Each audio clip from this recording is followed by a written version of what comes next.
right, this is Meadow. So I'm going to talk through this evaluation so that everyone can hopefully understand better what we're doing. So I'm going to have Dawn place the puppy in the pen with me, and I'm not going to ask the puppy to engage with me at first. I'm going to just let them be. If they don't engage with me after 30 seconds goes by, then I'm going to ask them to. So right now, you can see how she almost immediately approached the dog as soon as she saw it, and she approached it in a friendly manner, licked its face. Hi. She approached the dog before she approached me, which doesn't always happen. But that tells us that she's dog assertive, and dog assertive just means friendly with other dogs. It does not mean bossy or alpha or anything like that. It just means that they're friendly with other dogs. So we also know from watching her over the last week that she is friendly with other dogs. So we're going to mark her assertive. Now she's finally approaching me, good girl, and she's sort of politely putting her front paws on me. This part of the test, we will score the assertiveness with people. So I would score her a medium so far, because she didn't approach me and pounce on me at first. If she had approached me immediately and pounced on me with no regard to my personal space, I would score her high assertiveness. But because she sort of didn't approach me at first, and then she did, and then she put her front paws on me, I'm going to score her medium.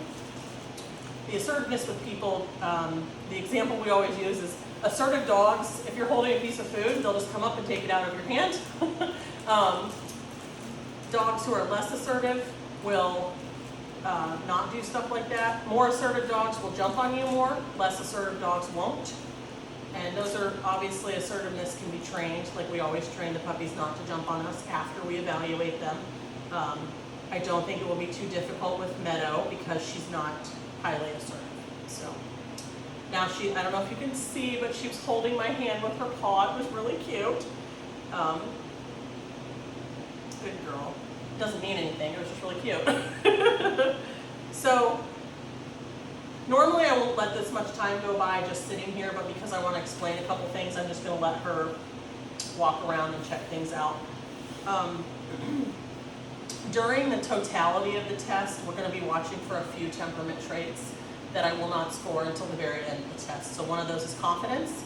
I want to see how she enters a situation that she's never been in before with unfamiliar items. I want to see if she is nervous, scared, stressed, or if she barges right in and is confident throughout the whole test. The other thing we're going to use the totality of the test for is nerve strength. So nerve strength or resilience. So when the puppy does become stressed, how quickly does it recover from that? So those are important traits in the puppy, confidence and nerve strength. The other thing that we're going to use the whole test for is energy level. We're going to watch how quickly they move around. I'm not really sure what we're going to score on those puppies yet. Marge is pretty low energy, Odie's medium energy, but these puppies could be low, medium, or high. We just don't know yet. So we're going to watch how much they move and their speed of movement.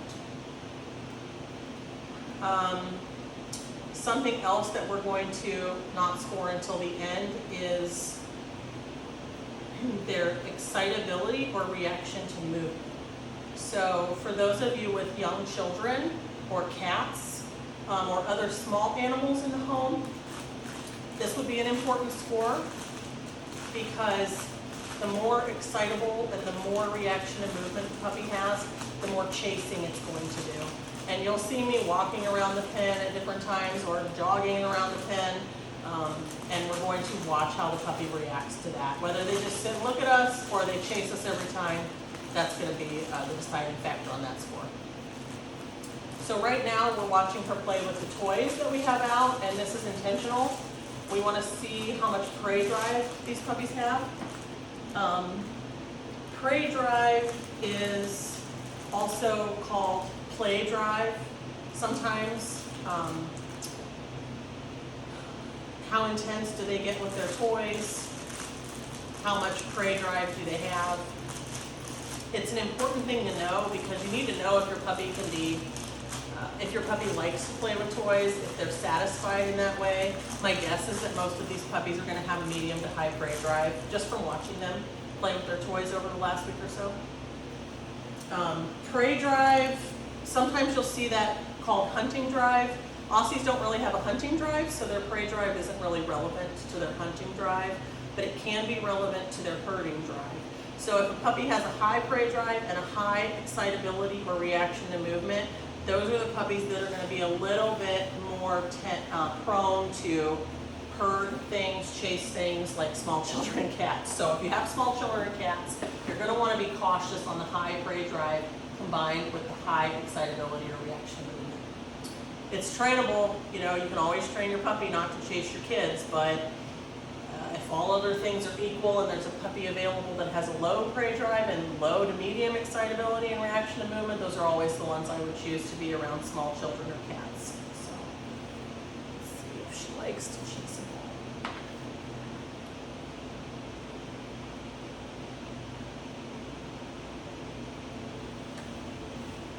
I'm going to play with her a little bit and see what she likes to do. Come on, Meadow. She's like interested in the ball, but there we go. Now we're just getting it. Good girl. Good girl. You got it. You got it. So I'm going to try to score her motivation now. And her motivation means how much do they want to work for you? Like, are you going to get them to be able to do what you want? Are they highly trainable? Come here. Good girl. Usually I guess with Aussies that they are either medium to high motivation level because it's just who they are as a breed. They want to work for you, they want to train for you. So having low motivation is really unusual in our Aussies. Good girl, good girl, come on, come on, good girl. If you're a person that doesn't like dog training, don't get one that's highly motivated because they're going to want to be trained. Come here, Meadow. Puppy, puppy, puppy, puppy, come here, good girl, come here. Come on, good girl. Oh yes, you're very polite, you're very polite. Come on, good girl, come on. Good girl.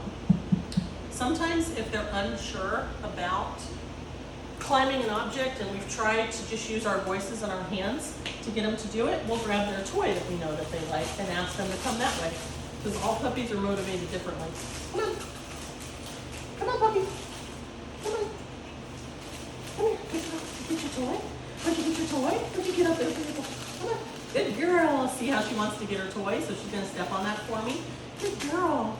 Come on. Good girl. Okay, I'm going to let her have her toy now if she wants it. So I would score her medium. She's trying. She's not super into it. And that it's interesting because that totally suits that totally fits what we've seen with her over the last week as far as how motivated she is to work. She's medium, which is good. She's good. All right, so move some of these things out of the way. And I'm going to go ahead and do her touch tolerance test now before I do any sight or sound sensitivity. Come here. Come here. Good girl. So for the touch tolerance, we're just going to go through the 10-step puppy handling exercise kind of quickly.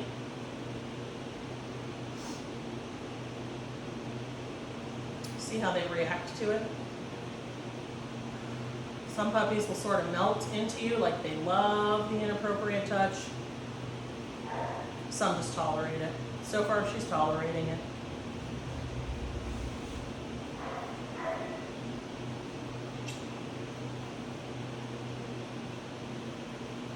Yeah, I mean she's not 100% relaxed, but she's pretty relaxed.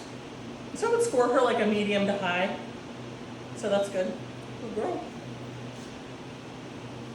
Good girl.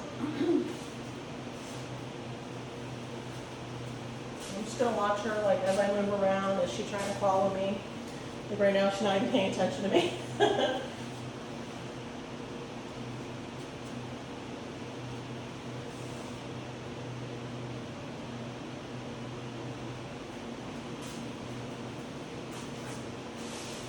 now she's following me.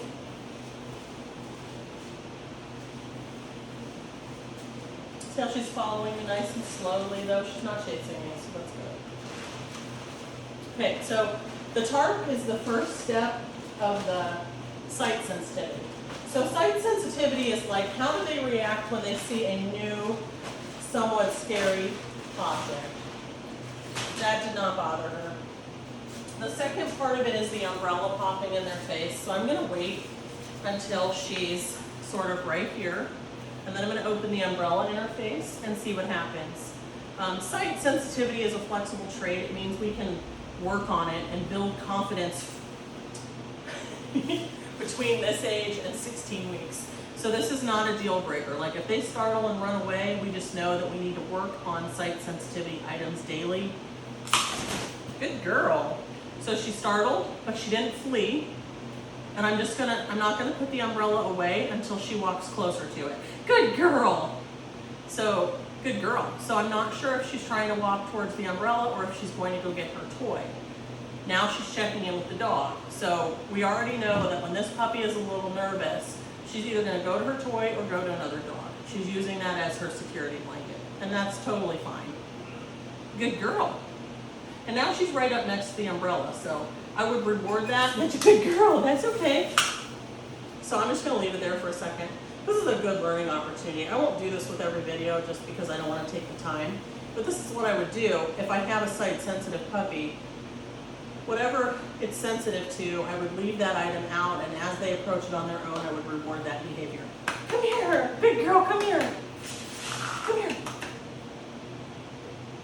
Come here. Puppy, puppy, puppy. Puppy, puppy, puppy. Puppy, puppy, puppy, puppy, puppy. Good girl. She's going to her dog friend. That's okay. Good girl. Good girl. All right. So we're going to mark her medium sight sensitivity because she startled, but then approach the object after. So now I'm going to wait for her to get distracted and run the popper. Good girl. So no sound sensitivity, so that's good. We don't want them looking at the popper when we start it because that would not be sound sensitivity, that would be sight sensitivity. So I'm always going to wait until they're distracted with something else and then start it. So she's like sitting in the corner, kind of like maybe wanting to get out of here. So I'm going to just take a second, come here Meadow, and give her her toys and let her play. Meadow, puppy. Puppy, puppy, puppy, come here. Come here. Good girl.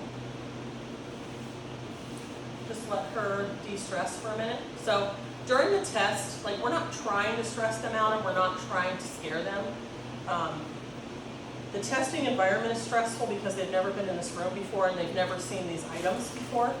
So that's what's stressful about this. So we are not going to stack stress on the puppy. So if we see that they're stressed, we're going to take a minute to just decompress. And then see she grabbed her toy. Good girl. Is that your toy? Is that your toy? And then we're going to play with her for a minute. We're going to let her de-stress before we move on.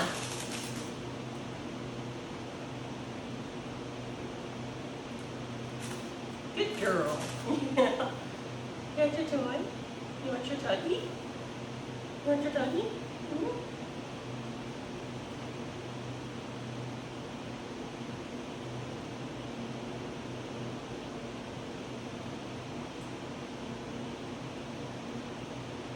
Another trait that we're looking for during the totality of the test is human focus. And human focus is usually medium to high with Aussies because it's who they are as a breed. So human focus means, you know, how much attention do they pay to their human during the test? I mean, this is funny to me because this is exactly how she would play with her litter mates. I mean, puppies use their mouths to play, so that's normal.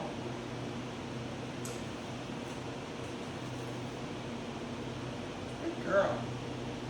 So overall, so far, I would rate her human focus as medium. Like she checks in with me, and then she goes and does something else, and then she checks in with me, and then goes and does something else. You might notice different scores for these puppies. I think some of them will be higher than others. None of the scores are bad. They're just what they are for reference.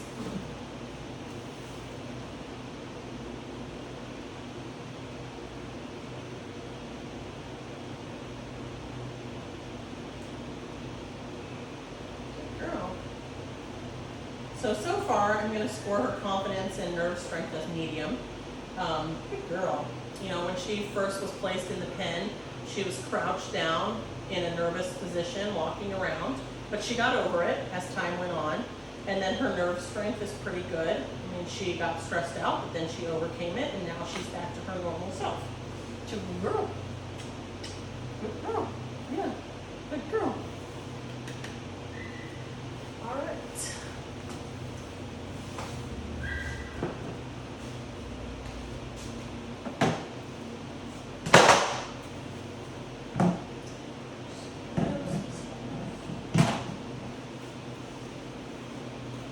Forget your temper tantrum.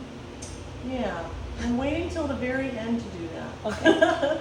I'm gonna walk around a little bit more and see if she wants to chase me for the whoopee, for the excitability, reaction to movement. Because right now I don't really see any of that behavior. She's watching me, but she's not even really moving her feet towards me most of the time.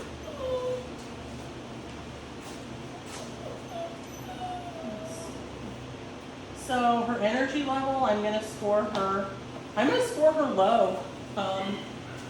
She's not moving around a lot. Even when she does, she's not being super fast. She's not running all over the place.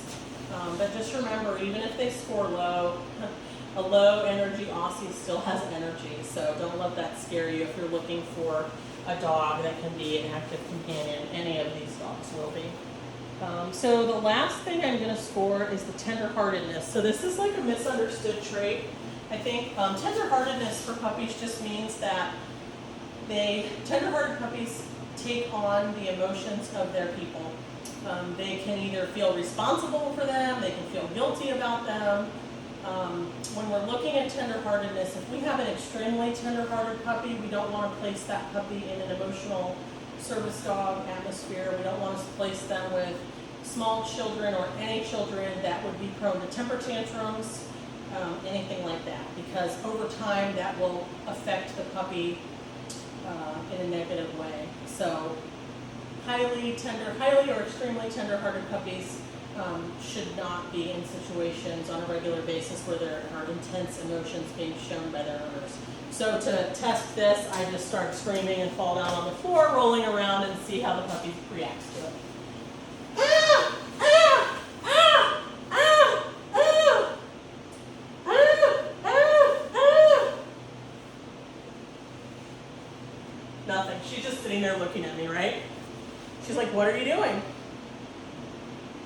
I'm not even sure her body language changed at all. Come here. Come here. Good girl. Now she doesn't want to come to me though, so I think it did affect her a little bit. She's like, what's wrong with you? So in this case, I'm just going to play with her for a minute because I don't want her to be afraid of me or affected by that. Oh, it definitely affected her. She spooked at the toy. I don't know if you can see that on the video, but get your toy. Get your toy. Good girl. Oh, hi. Come over to me now. That's a good girl. Good job. Good job.